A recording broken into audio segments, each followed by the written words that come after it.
Bismillahirrahmanirrahim. Assalamualaikum warahmatullahi wabarakatuh. Perkenalkan, nama saya Nur Afriani, kelas 1C. Di sini saya akan menjelaskan ciri-ciri berpikir filsafat. Ciri-ciri berpikir filsafat terdapat beberapa poin. Poin pertama yaitu berpikir secara rasional. Berpikir secara rasional sebagaimana diketahui, berfilsafat adalah berpikir. Meskipun demikian, tidak semua kegiatan berpikir dan hasil berpikir dimaksud dapat dikategorikan sebagai berfilsafat. Ciri pemikiran filsafat pertama-tama harus bersifat rasional, bukan perasaan, subjektif, khayalan, atau imajinasi belaka.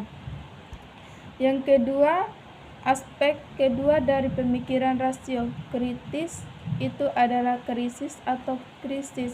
Menurut Jürgen Habermas, krisis atau krisis adalah ciri pemikiran yang tidak ingin terbelenggu dalam sangka rasional tetapi bergulat dengan realitas kemanusiaan yang penuh krisis.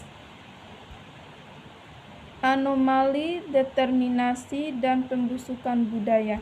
Yang ketiga, berpikir radikal atau radikal akal. Berpikir radikal artinya ciri berpikir filsafat yang ingin menggali dan menyelami kenyataan atau ide sampai ke akar-akarnya untuk menemukan dan mengangkat dasar-dasar pemikiran secara utuh ke permukaan. Melalui cara pemikiran demikian itu diperoleh suatu hasil berpikir yang mendasar dan mendalam, serta sebuah pertanggungjawaban yang memadai di dalam membangun pemikiran filsafat dan pikiran keilmuan itu sendiri. Yang keempat, kreatif inovatif.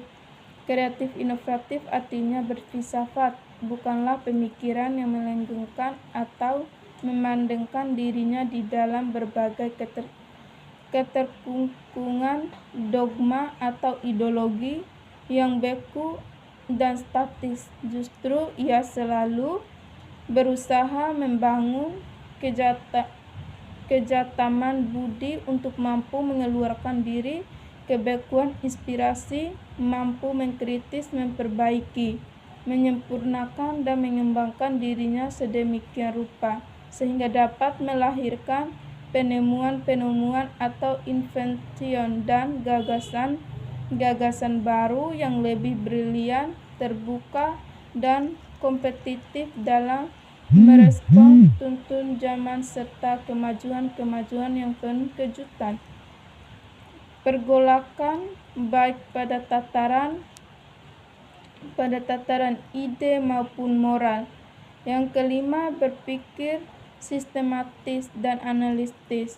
Berpikir sistematis dan analitis artinya berpikir filsafat selalu berpikir logis dan terstruktur dan teratur berdasarkan hukum berpikir yang benar. Pemikiran filsafat tidak hanya melepaskan atau menjejerkan ide-ide penalaran dan kreatif budi secara serampangan atau sporadis. Justru pemikiran filsafat selalu berusaha mengklasifikasi atau menggolong-golongkan, mensintensa atau mengkompilasi atau mengakumulasikan serta menunjukkan makna terdalam dari pikiran, merangkai dan menyusunnya dengan kata atau pengertian, kalimat, keputusan, dan pembuktian konklusi melalui mistis penalaran yang tepat dan benar. Yang keenam, berpikir universal artinya pemikiran filsafat selalu mencari gagasan pemikiran yang bersifat universal yang dapat berlaku di semua tempat. Pemikiran filsafat tidak pernah akan berhenti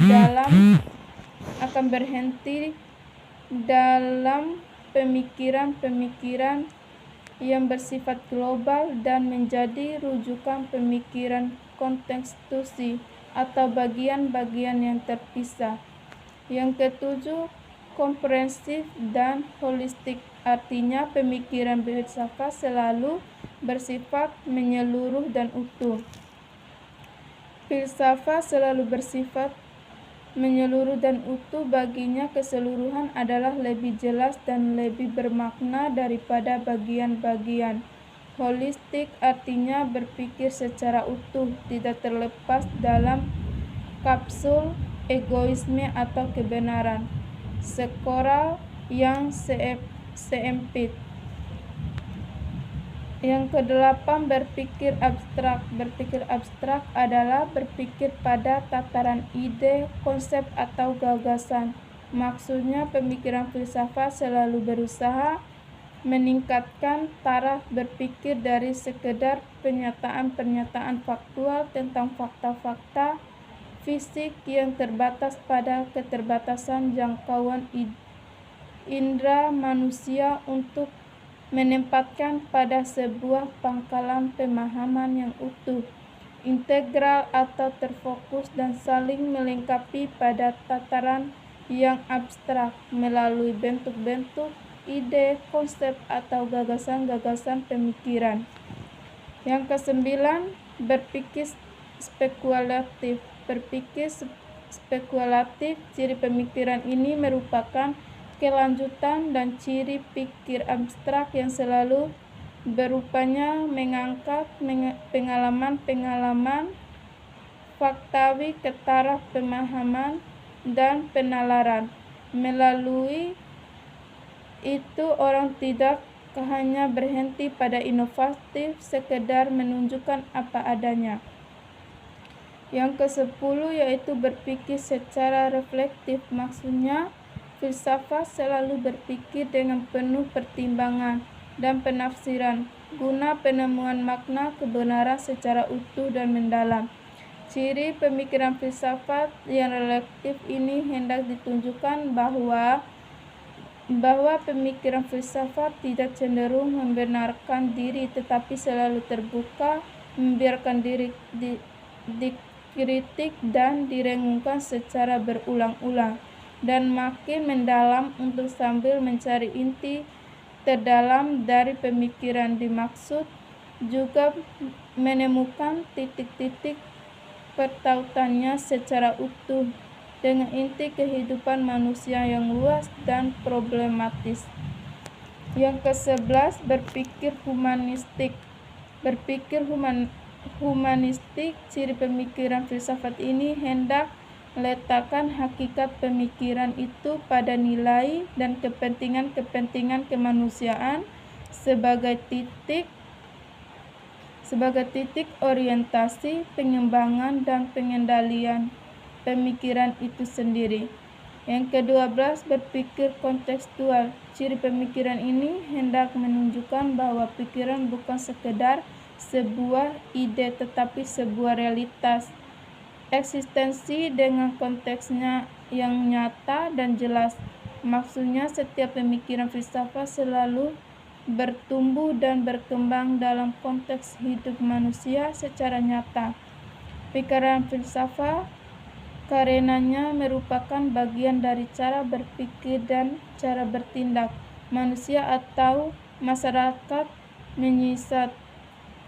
menyiasati dan memecahkan masalah-masalah kehidupan secara nyata. Pemikiran konseptual mengandalkan kejeniusan lokal atau lokal genius. Yang ke-13, berpikir eksistensial. Ciri pemikiran filsafat ini bermaksud menunjukkan bahwa pikiran itu adalah pikiran manusia. Karenanya, setiap pemikiran selalu mengandalkan harapan, kecemasan, kerinduan, keprihatinan, dan aneka kepentingan manusia sebagaimana sebuah manifestasi eksistensial.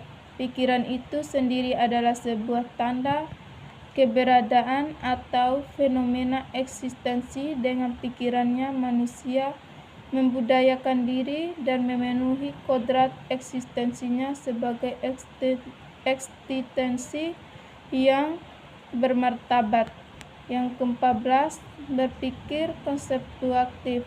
Ciri pemikiran filsafat ini diarahkan untuk menajamkan kepekaan diri, ketajaman batin, serta kemampuan mengenal kekuatan dan kelemahan, dan kesadaran otodidak